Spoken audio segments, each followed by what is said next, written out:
Centipede. Oh. Okay, go ahead. Okay, good afternoon, everyone. Good afternoon, everyone. We're so glad everybody's here to see the Von Hoffmans, Nicole and Trip, are going to tell us about cruising the Mediterranean, world famous, the hidden gems. Okay. Thank you. Thank you. I'd just like to say thank you to everybody for hosting us. I'm so sorry that it had to get canceled on Sunday because of the snow event.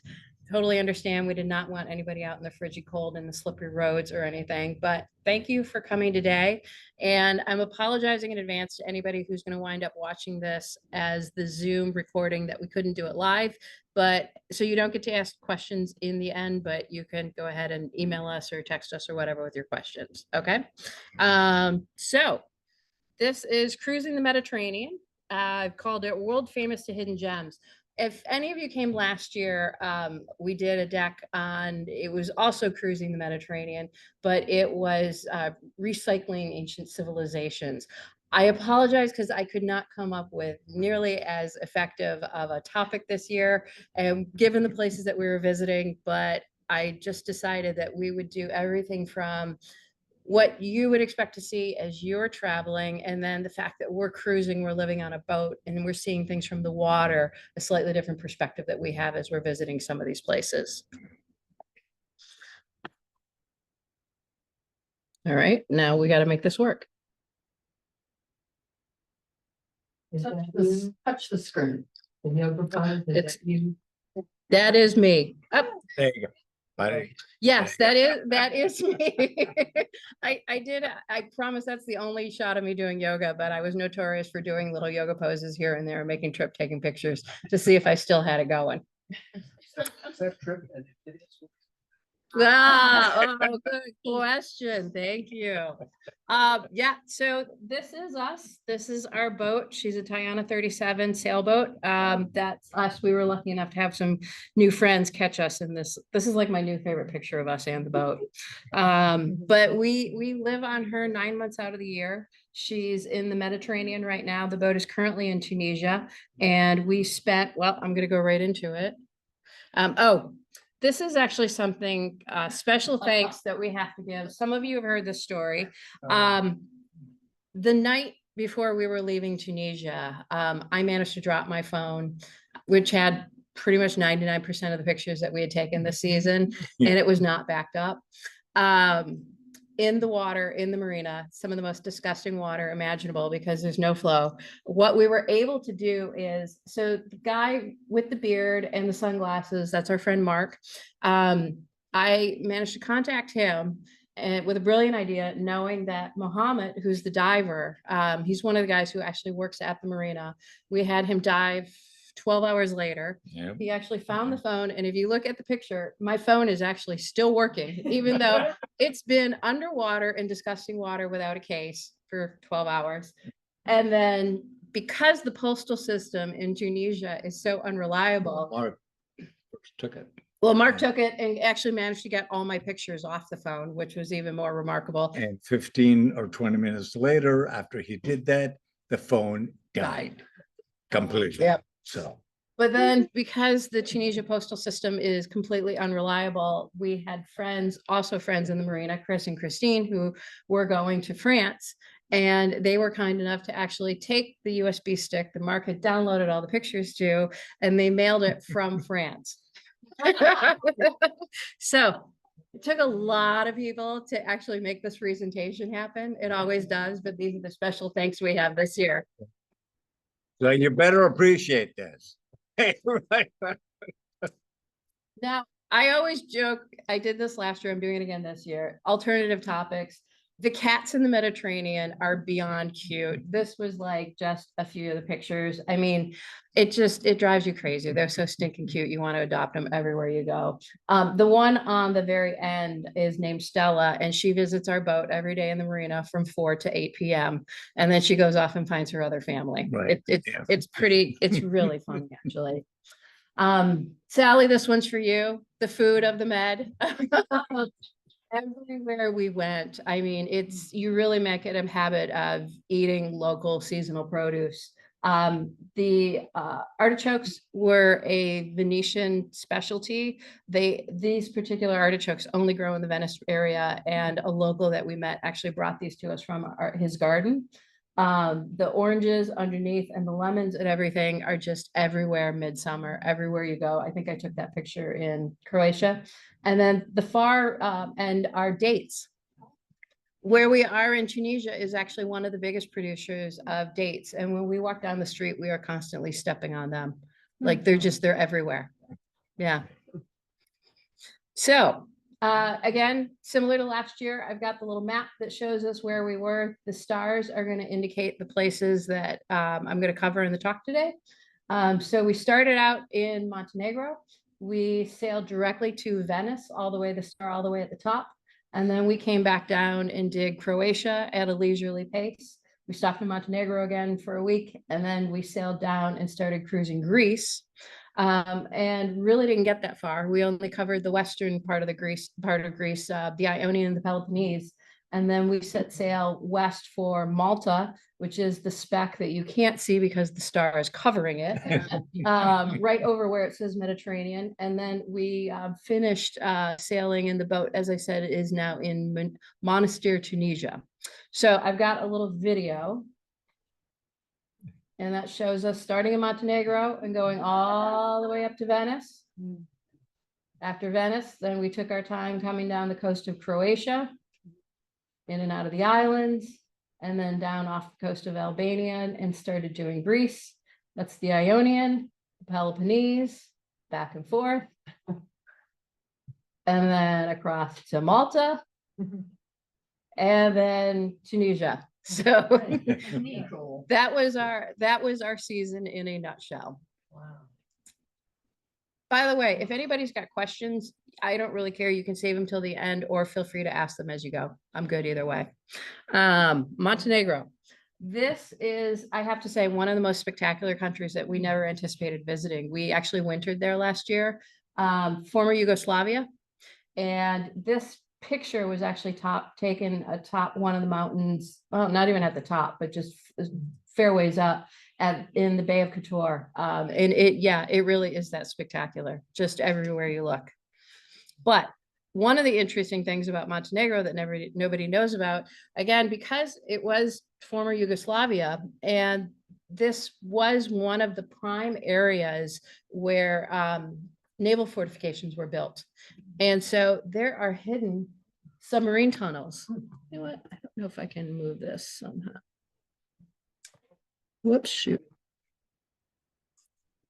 I don't know how to get that out. So anyways, the Yugoslavian submarine tunnels. These tunnels were built back in the 1950s. And we were lucky. This is actually taken. So we're in a boat and we're looking into it. We also hike down there because you can get to them by land as well. And so they're pretty popular with local hikers now if you can find the access point. This is actually Trip standing in front of one of the actual, I don't know if I'm saying this right, Heroj.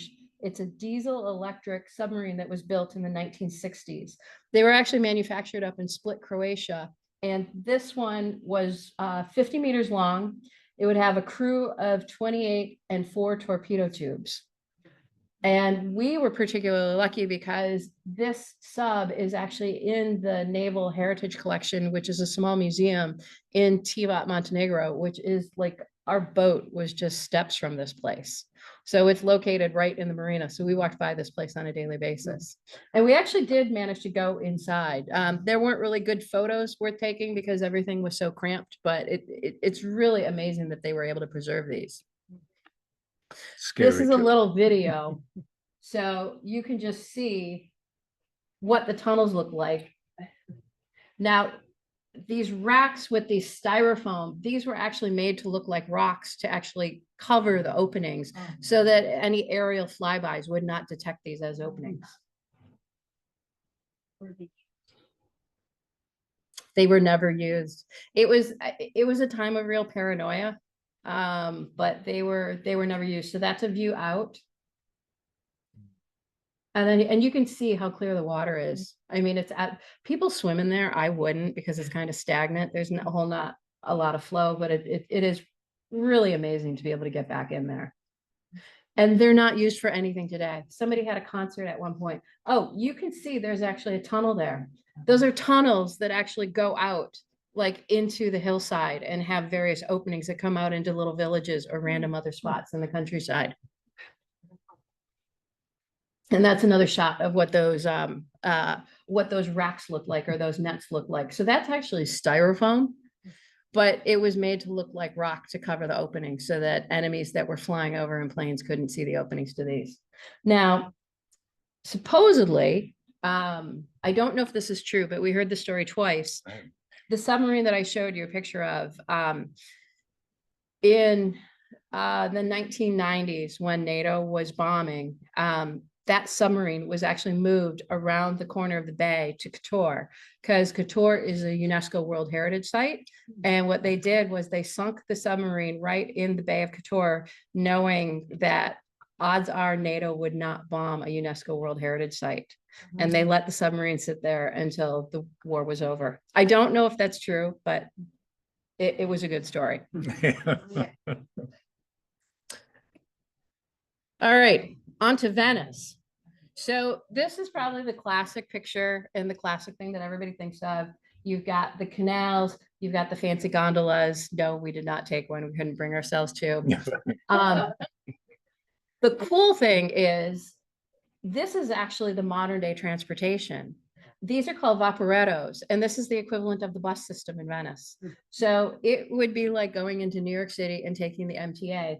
That little building with the yellow stripe is the bus station. And these boats are the buses, and there are certain lines, and you buy your tickets. They're quite expensive. They're $10, but they take you all over Venice in probably the most efficient way possible.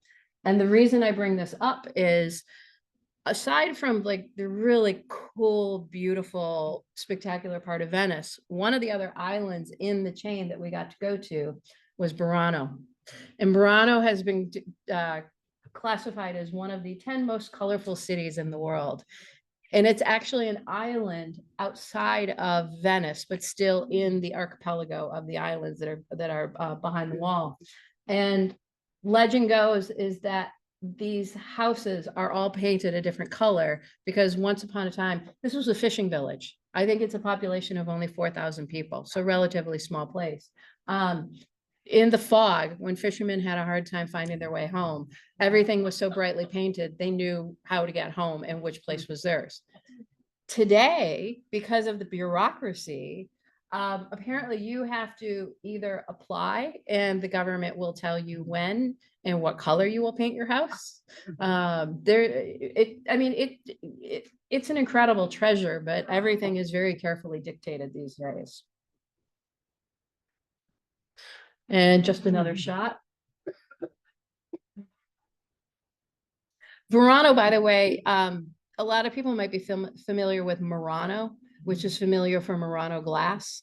We also went to Murano, which is one of the other islands, which is just outside of Venice. So again, this was sort of one of these kind of a little gem that most people hadn't heard about that's a little bit different. And here's Uncle Trippy doing Burano. So you can see it's still the same little canals and everything, just like mainland Venice, but the colors are just spectacular. Yes, we did not plan that. We had no idea what we were getting. Yeah. I had no idea.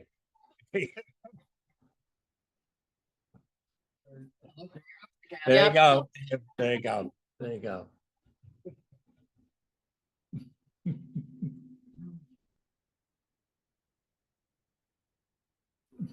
Yeah, you really timed that well with the color. Apparently I did, yeah. All right, and now, so after we did Venice, we had a month to sail the islands in the mainland of Croatia. And I will say it is absolutely spectacular.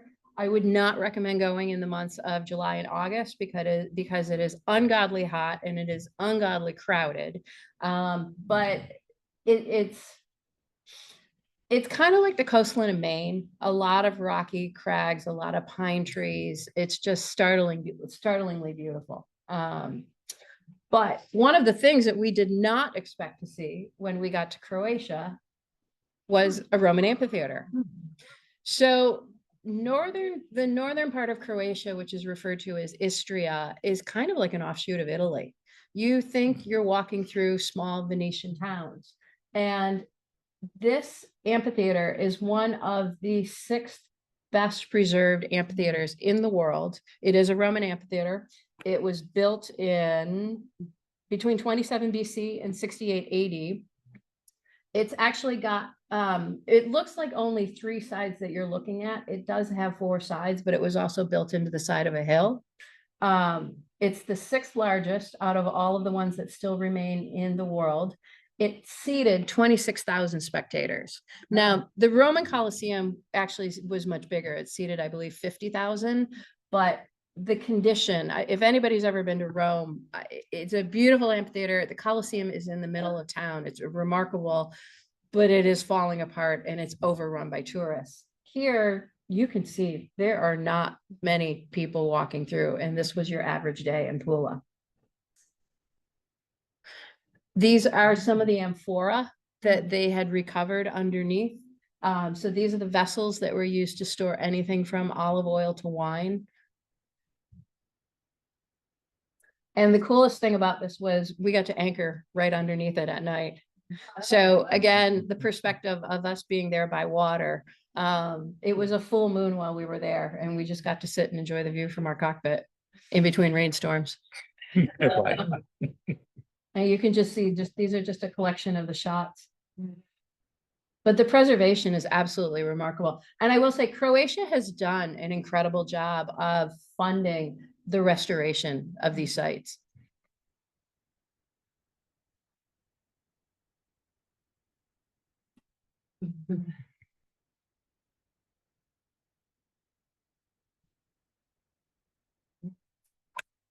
Those pictures that were. No, they came off the computer. So it's the warping that you're seeing is because of the computer screen. Yeah. Oh, yeah. These were all on the phone. Yeah. So we got really lucky and recovered everything. Now, remember those Montenegro submarine tunnels? They also have them all over Croatia.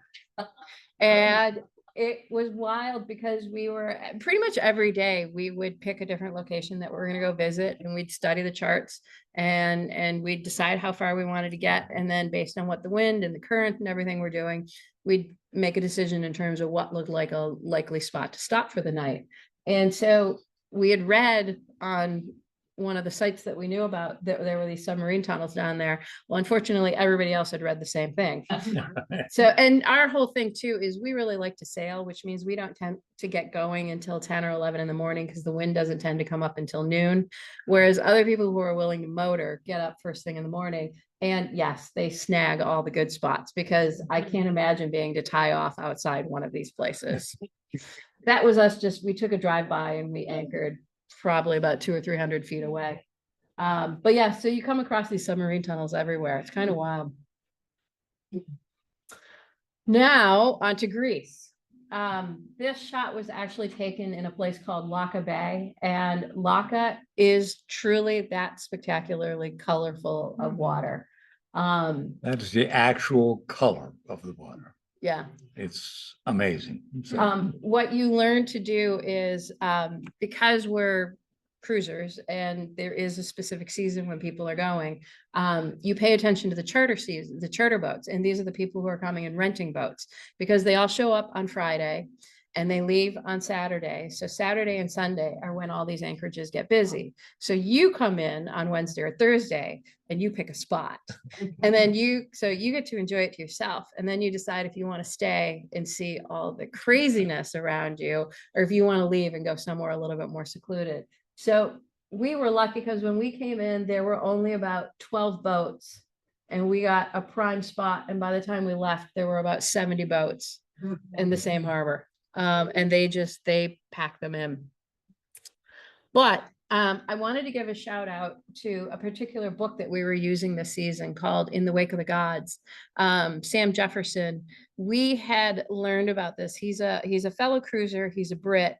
And for anybody who's into Greek mythology and Greek history, this is one of the most fun books that we've ever read because he summarizes Greek mythology in a way that'll just have you rolling and laughing so hard.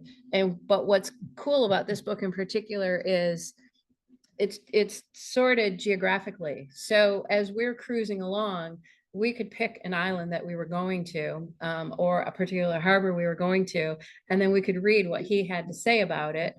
And he would tell you the mythological stories that had taken place there. And then he would go on to actually give you the latitude and longitude so you could have exact coordinates of where to anchor. And he'd tell you about the modern day town to visit and then how to get to some of these places if they weren't immediately visible.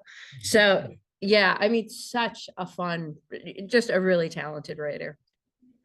So one of the places we went to that everybody knows about, and it was particularly on everybody's minds this year because the Olympics were going on in France. Well, while the Olympics were going on in France, we happened to visit the original Olympia. And it was just sheer coincidence because we didn't even know that this was going to be on our schedule this year. And again, we dropped anchor in this place, which was not particularly known for anything. It was just a convenient stopping point. And then as I'm reading about it, I was like, wait a minute, we could take a train and go see Olympia. So sure enough, we jumped on. And Olympia was actually a religious sanctuary as well as the home of the Olympic Games. So there's active archaeology still going on. There's 700 buildings that were on the site. And you can see what they've been able to restore. But one of the things they did, because acid rain and a whole host of other things have started eroding. I mean, you can see the condition and the shape of some of these things. But what they did was they took what they could preserve and they built a museum on the site. So you can actually tour the property and see where all the buildings were. And then as soon as that's done, you actually go into the museum and you can actually see all of the detail, like the fingernails that somebody thought to carve. But you can see all the details of what was preserved, and they show and illustrate what on top of what building it would have been and what purpose it served. And yeah, so that would have actually been the front of a temple. Yeah, that was a Zeus temple. So they've done an amazing job of actually preserving what they can. The other neat thing about going to Olympia is because so much of it is destroyed, you really have to use your imagination to think about what it would have been like. And they actually have an app that you download on your phone, and you would be standing at one of the piles of rubble or maybe just a few columns, and you aim your phone and it confirms where you are, and then it draws the building that would have actually been there during the time. So they had all these I think architect students and then archaeology students come in, and so you can actually get a really good idea of what it looked like once upon a time. It's absolutely remarkable. Aside from Olympia, the more unknown place that most people don't know about is Nestor's Cave. And Nestor's Cave is actually where the picture of me doing the yoga pose was. So this, again, we came upon because of the book that this guy wrote. And this would have been a harbor that supposedly Odysseus would have run his boat if the conditions were right. It's a really shallow harbor, so he would have just brought his boat in and just run it right up on the beach, and that's where he would have taken shelter for the night. Now, the rumor goes, this is the mouth of the cave, and I have to read this because I always forget about it. So the rumor goes is that Hermes stole 50 head of cattle from Apollo and picked this cave to hide the 50 head of cattle. And Apollo was so angry, he went to Zeus, and Zeus is having to chew out his infant son, who's managed to somehow steal 50 head of cattle as a baby. Who knows how this happened? Gods, we don't ask questions. And then in the meantime, Apollo sees this lyre laying on the ground, and he's like, "Oh, Hermes, do you play?" And Hermes is like, "Oh yeah." And whatever he plays is so beautiful that Apollo promptly forgot that Hermes owed him 50 cattle. Yeah, right. There was no sign of cattle in this cave. It's actually, though, cool. This is the beginning of the hike up, and it's actually in a marsh. And then when you get up to it, it's kind of an unassuming cave, just because everything is so huge in the area. And there'd be plenty of room to handle everywhere. That's just another shot of the Voidicolia beach. And just above this cave is the Paleocastro, or the old castle, which was actually formed by the Normans when they came down and invaded, not to be confused with the Neo-Castro, the new castle, which is on the other side of this harbor. But this castle is completely in ruins, and there's warnings everywhere, but we literally had this entire place to ourselves. Nobody there. It's just absolutely remarkable.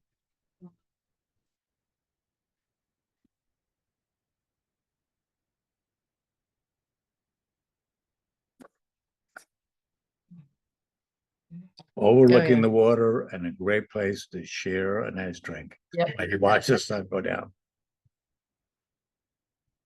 So now on to Malta. Malta is one of those places where everybody's heard of it. Almost nobody's been, and nobody knows anything about it. It's actually quite a big series of islands, south of Sicily, but north of Africa. And what's remarkable is that it's a limestone ridge, and everything was basically carved out of that limestone as they started building. And so it's so monochromatic, it kind of takes your breath away, and everything is a fortress on this island. They've been ruled or colonized by virtually everybody, from the Phoenicians to the Romans, the Arabs, the Normans, the Spaniards, the French. The British finally handed it back over, I believe, in the 1950s, maybe the 60s, to the local Maltese. But again, this is sort of an underwater ridge of limestone that pushed up. And so because you're so far away from virtually everything is carved out of the limestone.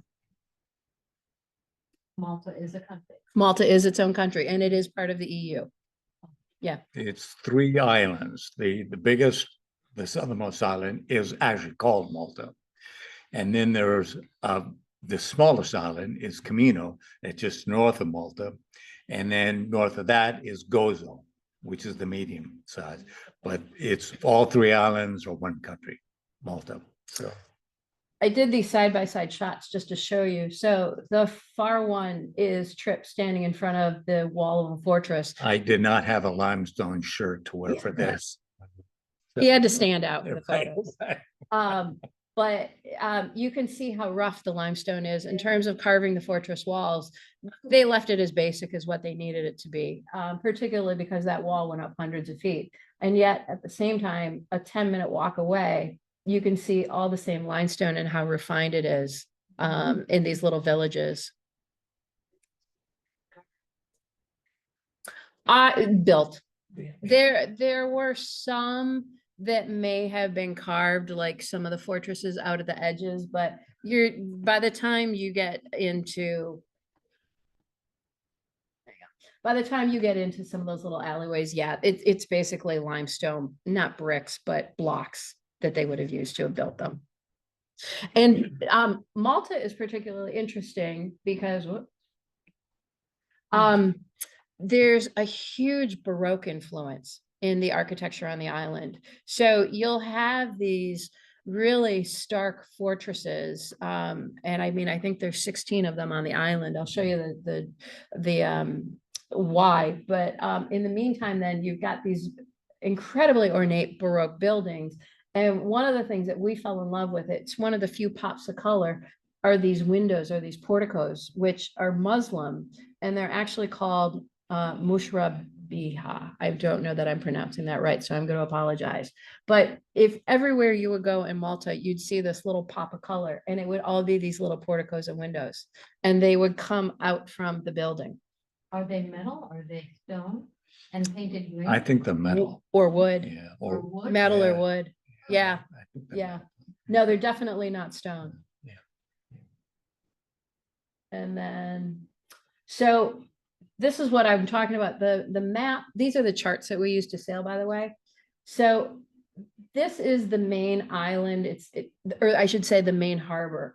And you can see how many inlets, which made it on one hand really vulnerable because there were so many places that ships could come in for an attack. But pretty much on every single one of these points, a fortress was built. And I mean, it took hundreds, if not thousands of years, and different countries that came in and put their own stamp on it, but they all stand today. And so when you stand at one of these, you're looking out and you're just seeing fortress after fortress after fortress, and they're all museums now. They're really, really well preserved. So, but it would have taken us from the far northern end of where we were staying, it would take us probably 2 hours to catch a series of buses because you'd have to go all the way around to the other side. What we would usually do though is we would catch a ferry that would just cover the northernmost little split of water.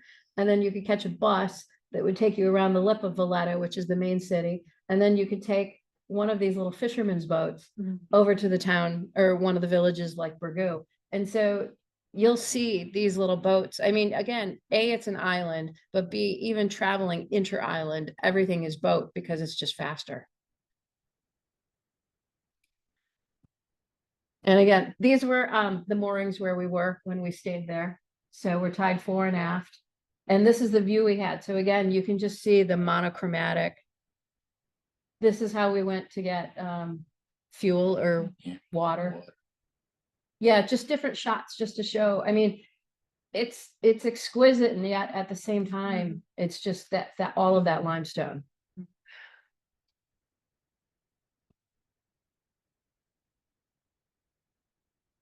And then the pops of color here and there.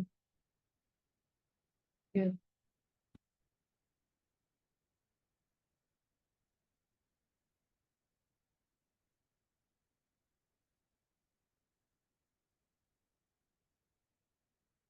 Read about the building of this, and everything is limestone.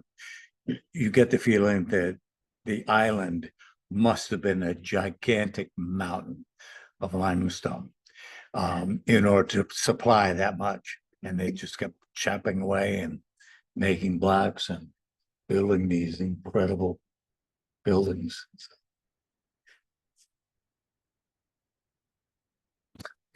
And our final stop this season, where the boat currently is, was Monastir, Tunisia. So this is taken from atop of the Rabat. If you look off in the distance where these white buildings are, that's actually the marina where our boat is currently. Small marina, only about 150 boats, but really great people that we're staying with. But a 5-minute walk up the hill from the marina, you come to the Rabat. The Monastir Rabat is a generic term for an Islamic defensive structure, so an Islamic fortress. And because we're on the coast of the Med, but Northern Africa, these things were built all along the way. So anywhere where you come to the water where there was a nice cove, you'd find one of these. Now, this one was built in 796. And then it was expanded through the centuries, and they're really lucky. The shape, it's still in very, very good shape. Funnily enough, this structure was also used to film the Monty Python movie Life of Brian. So the night before we visited it and toured it, we watched the movie, and then we went and visited, and then we watched the movie again. So we could remember where certain scenes were filmed. And this is the view from the Rabat, so you can see why it would have been considered such a good defensive structure. There's the date trees, the date palms that I was showing you earlier. Some more ceremonial structures. Kind of a day in the life.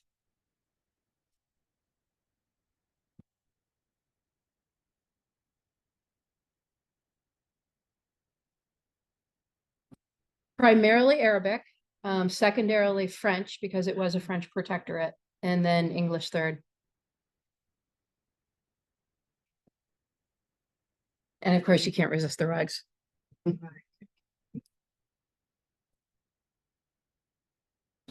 Oh, yep, that was the end of that. And because I always had a fun time doing this, remember the Colosseum? Mhm. Monastery, or not monastery, because this is a couple of hours drive away, but Belgium. Tunisia has their own amphitheater called El Jem. And again, phenomenally well preserved. In fact, this one was featured in, I can't remember if it was the first or second Gladiator movie. They filmed here. And again, it's more like Rome in the sense that it was built in the middle of a city, but it takes us, it's a 2-hour drive. And so it's absolutely remarkable to think, because it's nowhere near water. It's nowhere near even a river. They really don't quite understand why this whole area was developed, because there isn't a real thought in terms of agriculture, trade, what have you, that would have brought people there to have developed this. But it's absolutely stunning. And it is smack dab in the middle of a small village, city. Can I Yeah. say something? Just what's interesting is, again, this is a Roman amphitheater down the middle of Tunisia. The Romans had this huge empire, obviously, which was the whole northern Med, the Aegean, going all the way up through Europe. They were constantly at war with the Carthaginians, who came out of an area which now is Libya. There were Phoenicians and the Punic Wars, that was named for them. But the Carthaginians were the Phoenicians who moved west, and they actually founded the city in Tunisia of Carthage. And they're primarily known for finding of Tunisia. They kept setting sail and trying to kick butt with the Romans. So they were constantly at war, back and forth, the Punic Wars and all that. And finally, the Romans had it. And they sent, and I meant to look this up because I can't remember how many thousands of ships and thousands of men they sent down. And they wiped out the Carthaginians, who had this enormous empire on the north of Africa. And, basically the southern Mediterranean, they just absolutely wiped them out. And so then they took over, and they wiped them out so badly that we went to a number of different museums throughout. There are no signs or symbols of the Carthaginians at all. They were like completely wiped out. And even in museums, they all refer to the Romans. And, there's like hardly any mention, except in history books, that the Carthaginians ever lived. So. And actually, one of the things we're looking forward to when we get back, because we haven't done a lot of traveling, but Carthage is a few hours north of where we're staying. And so we're looking forward to going and spending some time there. But from what we've read, there's not much to visit. It was just that devastated of a city. So. And that's the 2024 season. So it's a wrap.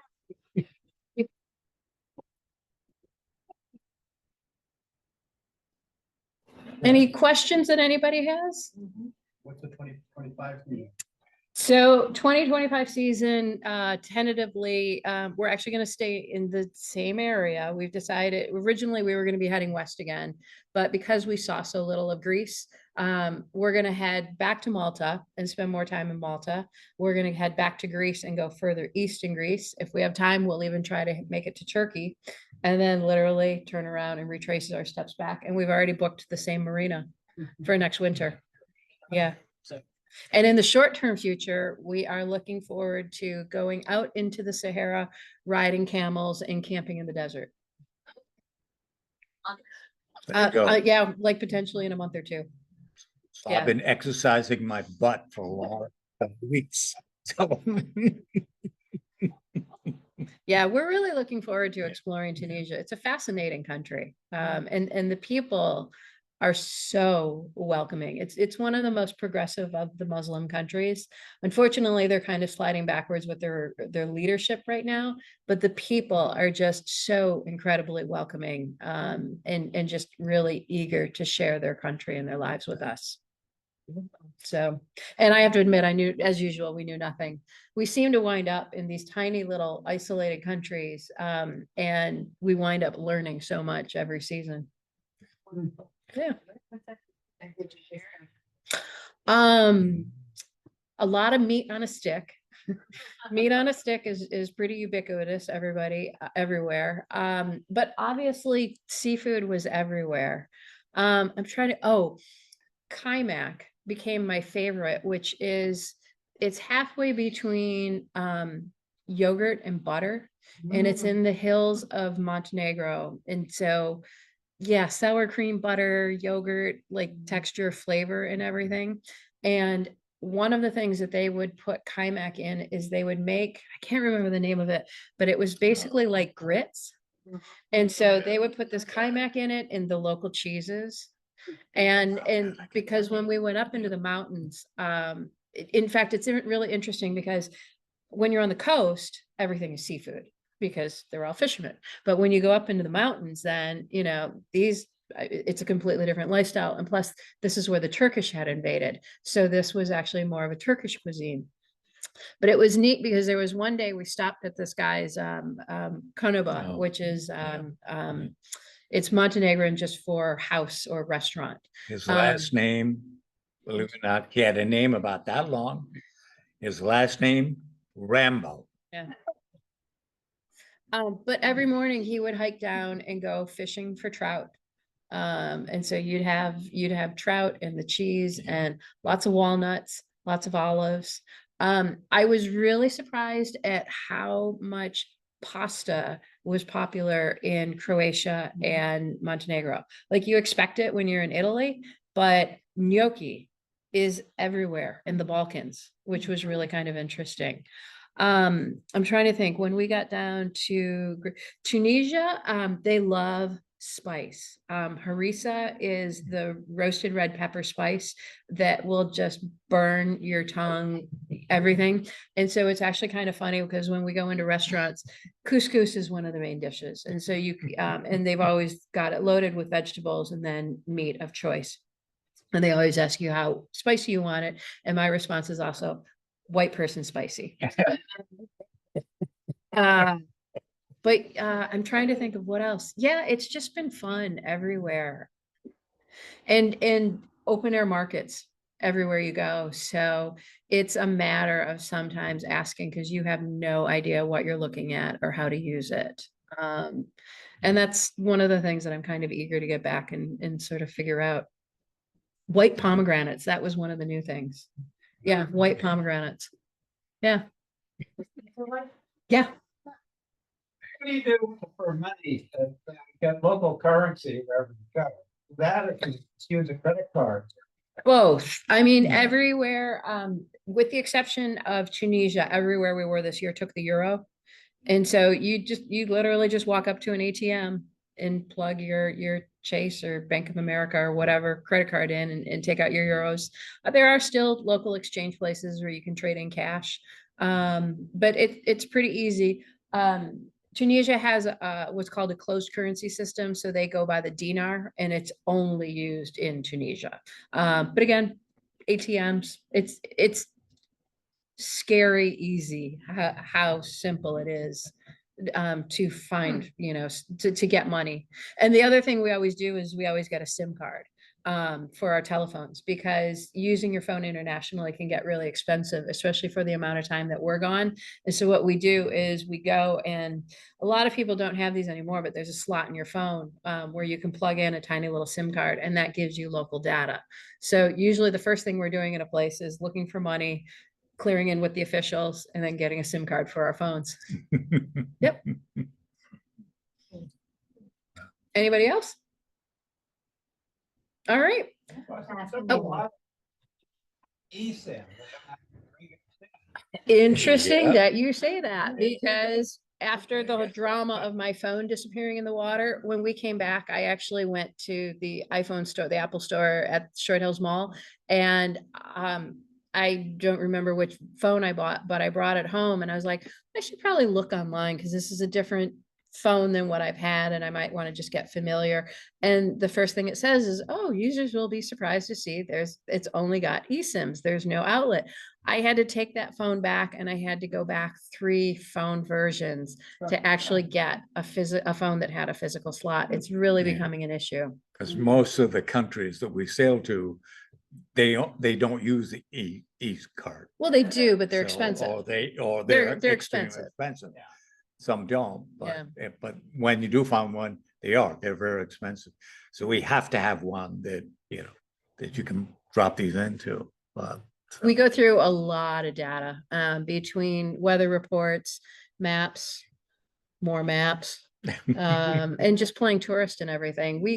And it's not, I mean, a lot of local bars and restaurants have Wi-Fi everywhere you go, but you burn through a lot of cellular data. That's one of the more expensive parts about traveling that we didn't anticipate.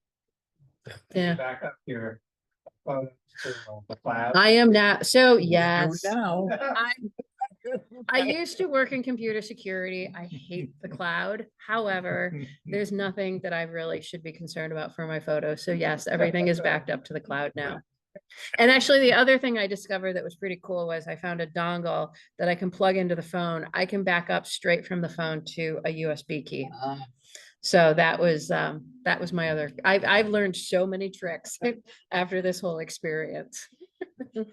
Yes, so the presentation next year will not start with a special thanks to. Hopefully. I'm sure there will be some other escapade that we'll go on that'll create some other story. Well, thank you, everybody, for coming. Really appreciate it.